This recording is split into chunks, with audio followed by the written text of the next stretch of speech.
warahmatullahi taala wabarakatuh. Waalaikumsalam Waalaikumsalam warahmatullahi wabarakatuh. warahmatullahi wabarakatuh. Alhamdulillahilladzi alafa baina qulubina fa asbahna bi nikmati ikhwana. Asyhadu an la ilaha illallah wa asyhadu anna Muhammadan abduhu wa rasuluhu la nabiyya ba'dah. Shalli wa sallim wa barik ala sayyidina Muhammadin wa ala alihi wa ashabi ajmain. Amma ba'd. Ustadz Ade Khalifah, Ustadz dan Ustazah sekalian, Bapak dan Ibu yang dimuliakan Allah Subhanahu wa taala. Alhamdulillah, tidak ada lisan yang pantas membasahi bibir kita, tidak ada ruang hati yang pantas memenuhinya, dan tidak ada gerakan jasadiah kita kecuali semuanya dalam rangka mensyukuri nikmat Allah Subhanahu wa taala, terutama kenikmatan iman dan Islam, yang dengan itu akan melahirkan banyak nikmat lainnya. Tidak lupa salam dan salawat semoga tercurah kepada uswah kita Rasulullah Muhammad Sallallahu Alaihi Wasallam serta keluarganya, sahabatnya, dan insya Allah kita pengikutnya setia sampai akhir zaman. Ustadz dan Ustazah sekalian, Bapak dan Ibu, insya Allah pertemuan yang singkat ini mudah-mudahan ada yang bisa dibawa pulang. Insya Allah kita saling berbagi bagaimana caranya menjadi seorang murabi yang produktif seringkali terkendala oleh banyak hal. Diawali dengan bahwa sesungguhnya ketika kita hidup di dunia, itu kita dipenuhi oleh banyak ketidakidealan. Dipenuhi oleh banyak hal yang tidak sesuai dengan harapan. Dipenuhi oleh banyak hal yang tidak sesuai dengan selera kita. Itulah sebabnya Rasulullah Muhammad Sallallahu Alaihi Wasallam itu pernah berpesan kepada kita terkait dengan definisi dari Al-Kaisu. Al-Kais orang yang cerdas, orang yang bijaksana, yang insya Allah potensi suksesnya besar, itu ada dua syarat. Yang pertama adalah mandana nafsahu, yang kedua adalah wa'amila lima ba'dal maut. Dana nafsahu, kita diminta untuk belajar, istilah psikologi modernnya adalah mastery mind. Kita diminta untuk menjadi penguasa terhadap diri kita sendiri. Kita harus melatih untuk menjadi pengendali terhadap diri kita sendiri, menghadapi berbagai macam ketidakidealan yang kita temui. Betapa tidak ketika kita sudah memiliki rencana, ternyata rencana itu tidak sesuai realisasinya. Tidak ada manusia yang tidak kecewa, Bapak dan Ibu sekalian. Ketika kita berharap memasuki suatu lingkungan, perusahaan, bisnis, ternyata perusahaan tersebut kita mendapatkan atasan yang tidak sesuai dengan keinginan kita. Kita mendapatkan bawahan yang tidak sesuai dengan keinginan kita. Kita baru mulai berbisnis, bahkan naudzubillah teman dekat kita yang harapannya bisa menjadi mitra, bisnis untuk tumbuh bersama, besar bersama, malah kemudian naudzubillah mengkhianati akad-akad yang sudah disepakati. Seperti itulah perjalanan kehidupan di dunia ini. Itulah sebabnya tidak salah ketika Nabi Allah Muhammad Sallallahu Alaihi Wasallam itu berpesan agar kita melatih menjadi mastermind dana nafsahu, menundukkan jiwa kita, kita bisa mengendalikan jiwa kita, bukan malah kita menjadi sesuatu yang dikendalikan oleh banyak hal faktornya. Kemudian yang kedua adalah kita harus selalu memiliki orientasi akhirat. Wa amila lima ba'dal maut. Nah, Bapak dan Ibu sekalian, mengawali hal tersebut, kita berusaha khususnya dalam konteks ini, walaupun kajian kita pada malam ini bersifat umum, karena kita dalam rangka proses kaderisasi di dalam dakwah ini untuk menjadi murabi yang produktif, yang sekali dianggap bahwa menjadi murabi yang produktif, murabi yang muntij itu tidak membawa manfaat buat diri kita. Karena fitrahnya manusia, Bapak dan Ibu sekalian, fitrahnya manusia itu akan berambisi mengejar sesuatu yang dianggap membawa manfaat buat dirinya. Itu fitrah. Ditinjau dari sisi apapun aspeknya, Bapak dan Ibu sekalian, manusia akan berambisi, akan bersemangat mengejar sesuatu yang itu dianggap membawa manfaat yang begitu besar terhadap dirinya. Nah, kacamata inilah yang kemudian kita akan letakkan pada pembahasan malam ini, peran sebagai murabi yang produktif.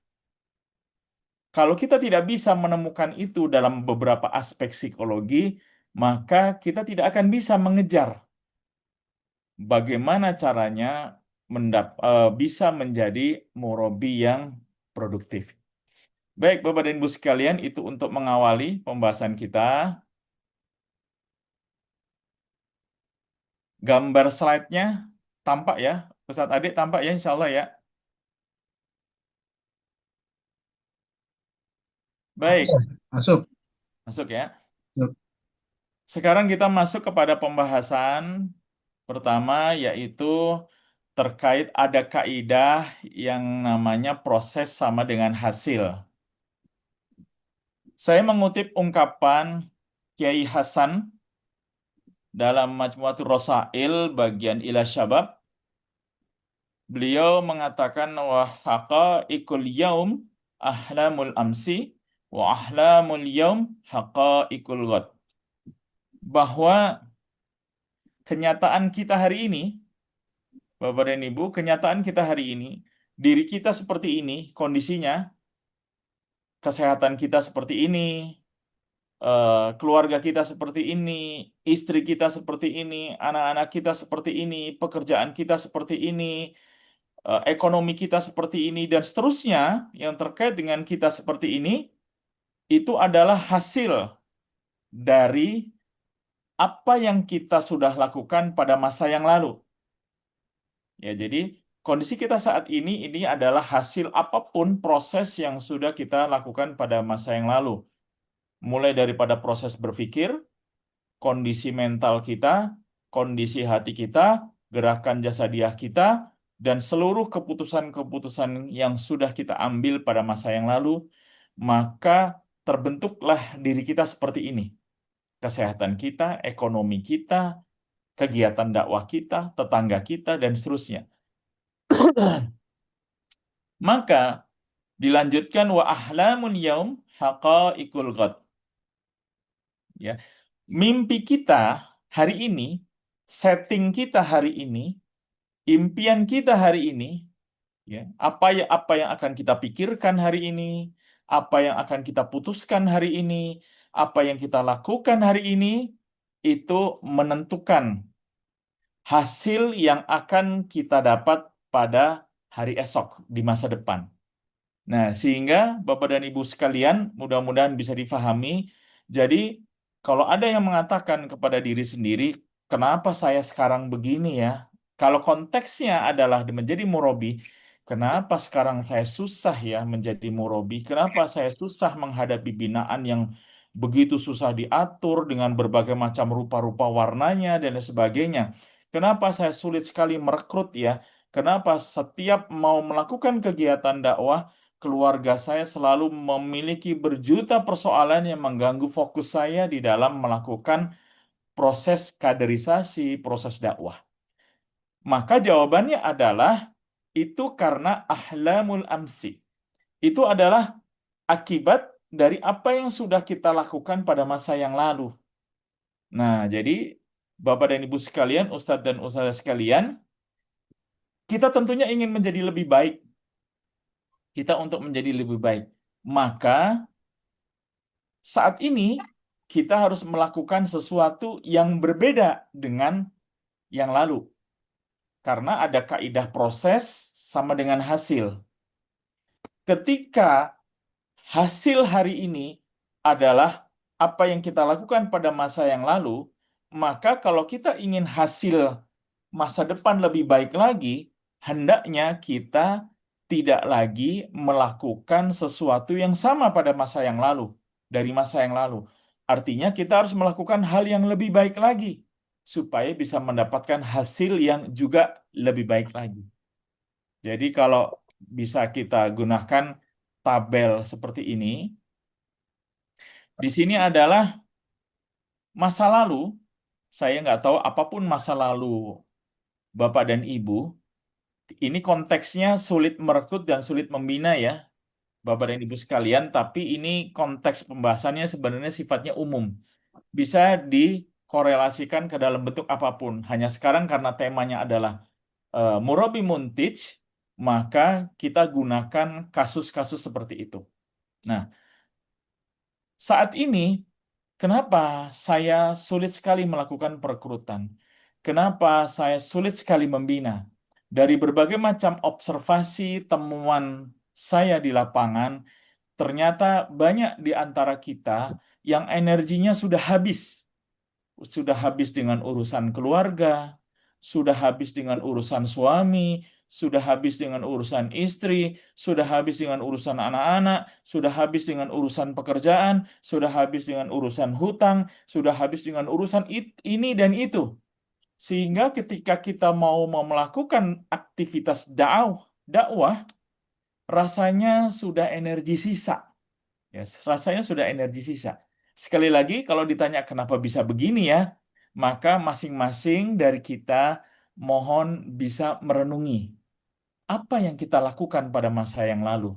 Ya, apa yang kita lakukan pada masa yang lalu.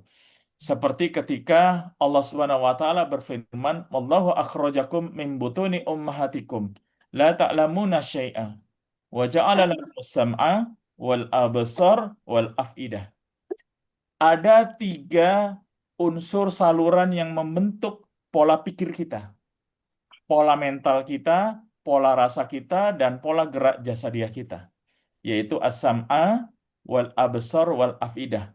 Karena Allah sudah mengajarkan kepada kita, ketika kita dikeluarkan dari perut ibu kita, lahir ke dunia, banyak nggak taunya.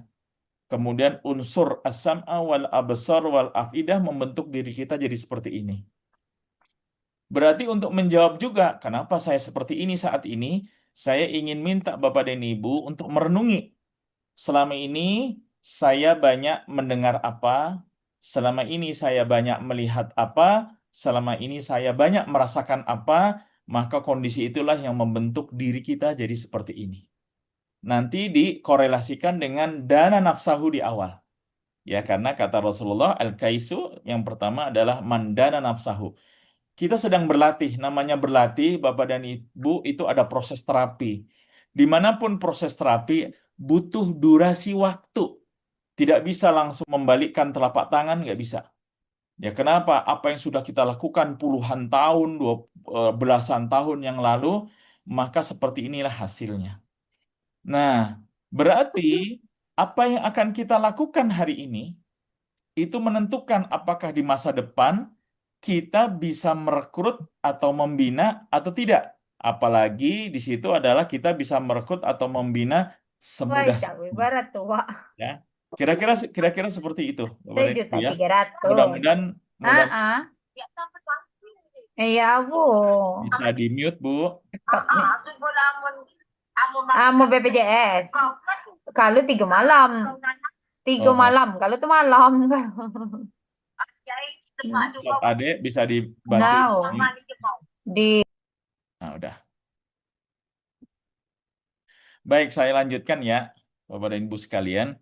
Jadi, penjelasannya adalah tadi apa yang kita lakukan, proses yang lalu, apapun bentuknya, itu menentukan kondisi masa kini.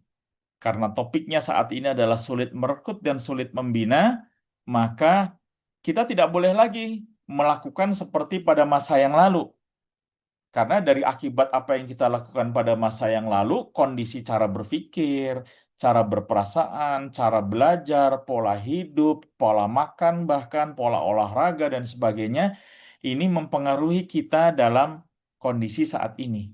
Nanti ini sekali lagi kalau mau dipakai untuk di bidang ekonomi juga sama.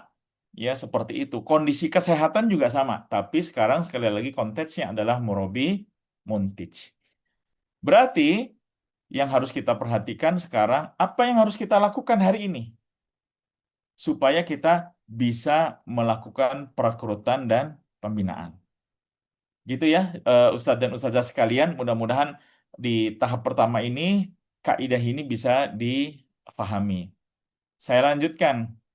Nah, kemudian yang berikutnya adalah di sini kita mengutip firman Allah Subhanahu wa taala dalam surat Al-Hasyr. Ya ayyuhalladzina amanu taqullaha wal tanzur nafsum ma qaddamat ligad wattaqullaha innallaha khabirun bima ta'malun.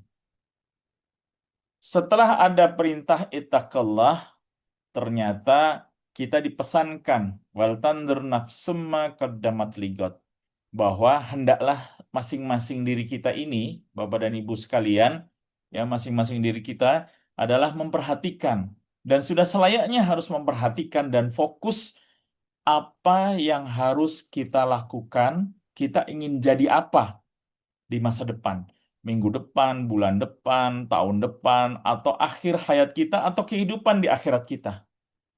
Nah, berarti fitrahnya adalah kita memang harus memperhatikan. Ketika memperhatikan, berarti kita harus memplanningkan. Kita berarti harus memiliki keinginan.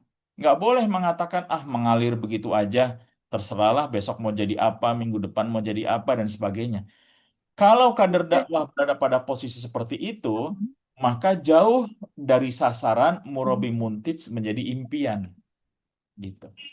Ya, Bapak dan Ibu sekalian, sehingga insya Allah berpatokan pada kondisi seperti itu, ini menjadi penting.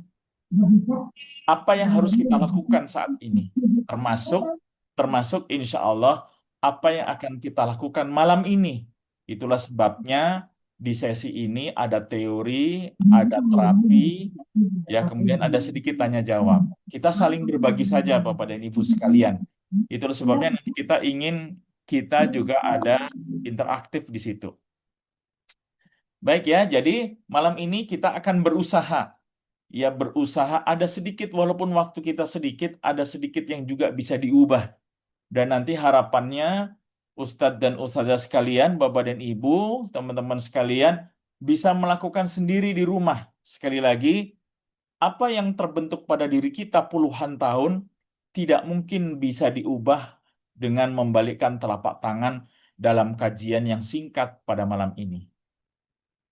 Ya, jadi ada dua hal tadi ya. Ada dua hal. Sekarang kita masuk hal yang berikutnya. Ini ada sebuah kaidah. Ya, ada sebuah kaidah. Di sini dikatakan bahwa manusia pasti punya masalah. Sekarang saya tanya sama Bapak dan Ibu semua. Bisa tulis di itu, boleh tulis di komen biar ada interaksinya. Ada adakah manusia yang tidak punya masalah? Ada nggak? Ya, boleh tulis di komen biar nggak ngantuk juga. Ya, ada nggak manusia yang tidak punya masalah? Ya, mestinya, mestinya semua manusia pasti ada masalah. Ya, pasti ada masalah. Ya, baik, alhamdulillah. Ya, Bapak dan Ibu. Jadi kita interaktif ya, karena ini membantu saya melakukan proses terapi secara online. Ya, secara online. Kalau ada yang mengatakan, saya tidak punya masalah, Ustaz, maka saya akan jawab, itu dia masalahnya. Gitu. Karena apa? Karena antum tidak tahu antum punya masalah. Jangan-jangan Anda tidak tahu bahwa Anda sedang bermasalah. Nah, gitu. Ya, jadi kita sepakat bahwa semua dari kita punya masalah. Pertanyaan kedua, ya Bapak dan Ibu, pertanyaan kedua, apapun masalah yang kita hadapi saat ini, sekali lagi ya, apapun masalah yang kita hadapi saat ini, apakah masalah itu adalah masalah yang baru Tanya kita kali karyawan. terjadi di dunia? Ya, silakan dijawab. Apapun masalah Bapak dan Ibu malam ini, apakah masalah itu adalah masalah yang baru pertama kali terjadi di dunia?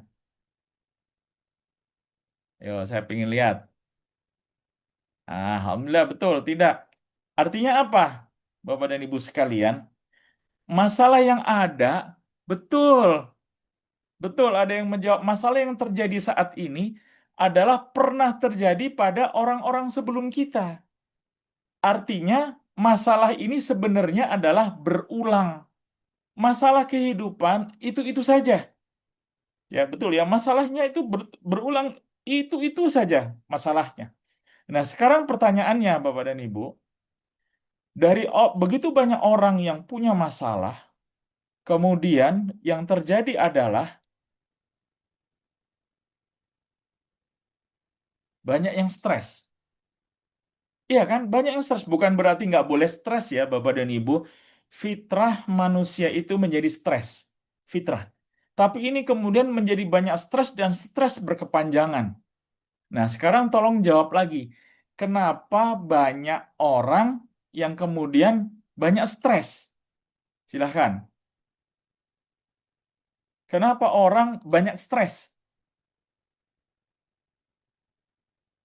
Ayo, silahkan dijawab Bapak dan Ibu sekalian. Kenapa orang banyak stres? Tidak tahu jalan keluar, menolak masalah. Apalagi biasanya disebut tuh banyak stres karena banyak. Nah, ada yang udah menjawab. Ya, banyak stres karena banyak mikir. Banyak stres itu disebut karena banyak mikir. Ya, ada yang bilang tidak ada iman. Wah, itu betul banget. Cuman mendaratkannya gimana? Ya, ada ungkapan banyak stres karena banyak mikir. Ya, banyak stres itu karena banyak mikir. Gitu kan? Berarti supaya nggak stres, gimana dong? Jangan mikir, Bisa kalau nggak ya kan? Nah, Bapak dan Ibu sekalian, tadi kita sudah sepakati, ini nanti kita sudah mulai masuk ke terapi ya, sudah kita mulai masuk ke terapi. Karena di situ nanti ada aspek kognitifnya, nanti didetailkan di slide berikutnya. Ada aspek kognitif terkait dengan bagaimana pola pikir kita. Tadi kita sudah sepakati, masalah yang kita hadapi bukan masalah baru, masalah itu berulang. Maka seharusnya kita tidak banyak mikir. Langkah pertama, dan ini harus dijalankan ya Bapak dan Ibu sekalian, harus dijalankan. Tipsnya adalah ketika kita banyak stres, kita harus banyak zikir. Terserah bentuk zikir yang menurut Bapak dan Ibu menjadi tentram, menjadi tenang dengan zikirnya. Karena kaidahnya alladzina amanu wa tatmainnu qulubuhum bidzikrillah. Ala bidzikrillahi tatmainnul qulub. Silahkan cari zikir-zikir yang membuat Bapak dan Ibu menjadi tenang. Contoh ya, Bapak dan Ibu, contoh. Beberapa waktu yang lalu, saya menginterview karyawan. Ya, menginterview karyawan. Dari beberapa kandidat, saya tertarik sama satu orang. Ya, sama satu orang. Karena manajer HRD saya mengatakan, eh, si Fulan ini Ustadz, tadi pagi dia sudah baca Quran 3 juz. Oh, sudah 3 juz. Iya, dan saya tanya, kenapa Bapak sudah baca Quran 3 juz? Katanya pusing, nggak punya uang buat bayar sewa kontrakan, nggak ada dan sebagainya. Disitulah dia kemudian baca Quran 3 juz pagi itu. Bapak dan Ibu tahu apa yang saya lakukan? Dari sekian banyak kandidat, saya langsung pilih dia. Kenapa saya pilih dia? Karena orang tersebut ketika banyak masalah, dia lari ke Quran. Dia nggak lari kemana-mana. Dia tidak lari kemana-mana, dia lari ke Quran. Saya katakan kepada manajer HRD saya pilih orang ini. Kenapa Ustadz? Karena orang ini ketika dia pusing, ketika dia banyak masalah, dia lari ke Quran. Saya butuh orang seperti ini. Nah, bisa difahami ya Bapak dan Ibu sekalian. Jadi mulai sekarang, ketika kita punya masalah, semakin besar masalah itu kita rasakan, bolong-bolong. ya, semakin besar masalah itu kita rasakan, maka hendaknya Bapak dan Ibu silahkan zikir dengan apapun zikir yang disukai, termasuk membaca Quran, memperbanyak ibadah-ibadah sunnah, zikir pagi petang, dan seterusnya, seterusnya, sayyidul istighfar, dan seterusnya, dan seterusnya. Jadi jangan banyak mikir. Ya, Bapak dan Ibu ya, ingat bahwa kondisi kita saat ini adalah terapi, berarti terapi harus ada yang dipraktekkan. Baik, sekarang kita pelajari kaidah-kaidah yang sering mengganggu kondisi kita. Sekarang Bapak dan Ibu sekalian, ya tolong kalau yang sudah menyiapkan kertas kosong dan penanya, di sini ada di tengah-tengah itu ada masalah dominan. Tolong direnungkan baik-baik dan dirasakan saat ini masalah dominan apa yang paling paling banget mengganggu pikiran, mengganggu kondisi hati, membuat gelisah, gundah gulana dan seterusnya dan seterusnya. Yang paling dominan apa? Bisa apa saja? Masalah ekonomi, masalah keluarga, dengan suami, dengan istri, dengan atasan di kantor, masalah pekerjaan, dengan mitra kerja, dan lain sebagainya. Ya, silakan Bapak dan Ibu tentukan masalah itu. Nah, masalah itulah yang kemudian kita kaitkan gara-gara ada masalah tersebut, saya jadi tidak punya waktu, tidak punya energi untuk membina orang lain. Sederhana statementnya, kalimatnya, jangankan ngurus orang lain, ngurus diri sendiri saja saya sudah pusing.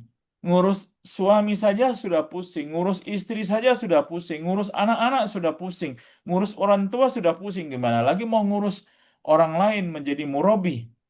Apalagi kemudian menjadi murabi muntij, menjadi murabi yang produktif. Silakan Bapak dan Ibu tulis. Kenapa saya menggunakan media tulisan pena dan kertas? Tujuannya adalah untuk melatih mengurai apa yang penuh di kepala. Karena biasanya nih, ketika banyak masalah, di kepala kita penuh nih Bapak dan Ibu. Ya penuh banget, banyak sekali lintasan-lintasan. Perasaan kita juga penuh, sehingga dada kita menjadi penuh. Ketika dada kita penuh, akhirnya kita jadi sesak, jadi mules, sering kembung, dan lain sebagainya. Ininya kemana-mana. Baik ya, saya anggap sudah ditulis ya, Bapak dan Ibu. Saya anggap sudah ditulis. Nah, sekarang kita akan bahas dikit 4 aspek yang akan kita pakai. Ini dasar banget sih sebenarnya ya, dasar banget, tapi insya Allah sangat powerful. Yang pertama ada aspek fisiologis, kedua ada aspek psikologis, ketiga ada aspek kognitif, dan ada aspek afektif. Sekarang kita coba sama-sama ya, Bapak dan Ibu, sama-sama kita pelajari bersama. Apa itu aspek fisiologis? Aspek fisiologis adalah karena masalah dominan tadi, maka itu akan berpengaruh kepada tubuh fisik kita. Nah, silakan Bapak dan Ibu tuliskan kondisi badan Bapak dan Ibu saat ini gara-gara kepikiran masalah itu bagian mana yang paling tidak nyaman. Misalnya, ya karena masalah nggak tuntas, saya jadi sering sesak nafas. Saya jadi sering migrain, vertigo, sering cenut-cenut, mudah kembung, ya mudah kembung, mudah masuk angin, mudah ngedrop dan lain sebagainya. Jantung saya cepat berdebar, leher kaku dan lain sebagainya. Ya silakan Bapak dan Ibu tuliskan. Ya silakan Bapak dan Ibu tuliskan aspek fisiologis yang terjadi saat ini atas masalah dominan yang Bapak dan Ibu alami saat ini. Ya, silakan ditulis Bapak dan Ibu sekalian. Ya, apa aspek dominan yang terjadi atau Bapak dan Ibu rasakan? Baik ya, sambil ditulis Bapak dan Ibu masih terus mendengarkan saya. Nah, kemudian kita masuk kepada aspek psikologis. Aspek psikologis di sini adalah terkait dengan aspek emosi, karakter, motivasi, dan dinamika kejiwaan lainnya. Di sini aspek perasaan itu dominan di sini. Ya, terkait dengan kondisi emosional Bapak dan Ibu seperti apa? Ya, emosional Bapak dan Ibu perasaannya seperti apa? Misal jadi mudah bete, nah gitu. Mudah kesel, apalagi ya, nggak sabaran, kemudian apalagi ya hal-hal yang seperti itu ya, perasaan yang mempengaruhi ya, mempengaruhi dari masalah dominan tadi, maka yang Bapak dan Ibu rasakan saat ini seperti apa? Ya, seperti apa? Nggak nggak semangat. Nah, kira-kira kayak gitu. Ya, nggak semangat untuk melakukan apapun, kayaknya kok nggak semangat dan seterusnya. Jadi aspek psikologis, kalau intinya lebih kepada aspek perasaan. Ya, karakter Bapak dan Ibu nggak punya motivasi, gitu. Belum lagi kalaupun buat Bapak dan Ibu yang saat ini sudah megang binaan, sudahlah urusan di kantor, urusan di rumah, anak-anak bikin kesel dan sebagainya, binaan kita mutarobi atau dok kita ada yang nggak hadir lah ini itu dengan berbagai macam persoalan-persoalan yang ada. Udah tambah bete lagi. Nah, silahkan Bapak dan Ibu bisa menuliskan aspek psikologinya, ya bisa menuliskan aspek psikologinya. Ya, sambil sambil dituliskan ya, Bapak dan Ibu sekalian. Jadi saya mengajak Bapak dan Ibu untuk latihan nih. Ya, jadi sekalian sudah mulai berlatih karena nanti kita teruskan ke belakang. Baik ya, Insya Allah dilanjut ya, Ustadz dan Ustazah sekalian. Sekarang aspek kognitif. Nah, aspek kognitif ini adalah proses berpikir, persepsi, interpretasi, keyakinan, dialog atau bahasa internal. Jadi gini, ketika terjadi masalah dominan tadi, kan kita ini selalu ada yang disebut sebagai internal dialog alias ngomong sendiri. Ya, ngomong sendiri. Kenapa sih begini? Begini sih, harusnya nggak begitu. Ini sih terjadi begini sih. Ini sih gara-gara suami, ini gara-gara istri ini. Jadi bete banget. Ini lagi udah harusnya jam segini binaan udah datang, nggak datang. Susah banget sih merekrut ini. Nah, itu kan kita jadi ngomong sendiri tuh. Ya, itu jadi ngomong sendiri. Nah, ini aspek kognitif. Nah, minta tolong Bapak dan Ibu, sekarang pun ketika saya katakan, ketika Bapak dan Ibu Ustadz dan Ustazah sekalian dengan masalah dominan yang ada, dengan masalah dominan yang ada, itu sering banget yang mengganggu ngomong sendirinya tuh tentang apa. Nah, silakan ditulis. Ya, kenapa begini? Apakah menyalahkan diri sendiri? Apakah menyalahkan orang lain? Dan lain sebagainya. Dikenali saja. Ditulis singkat-singkat saja supaya saya ingin mengajak Bapak dan Ibu seperti itulah kita saat ini ya. Seperti itulah kita saat ini. Ya, oh iya ya. Kadang-kadang kalau mungkin istilahnya gini ya. Kita coba belajar mendengar suara hati. Nah, kira-kira gitu mungkin ya. Belajar mendengar suara hati. Coba kalau ketika lagi begini, biasanya omongan-omongan di dalam hati itu, di dalam kepala itu apa yang diomongin ya? Nah, kira-kira gitu. Nah, ini butuh latihan.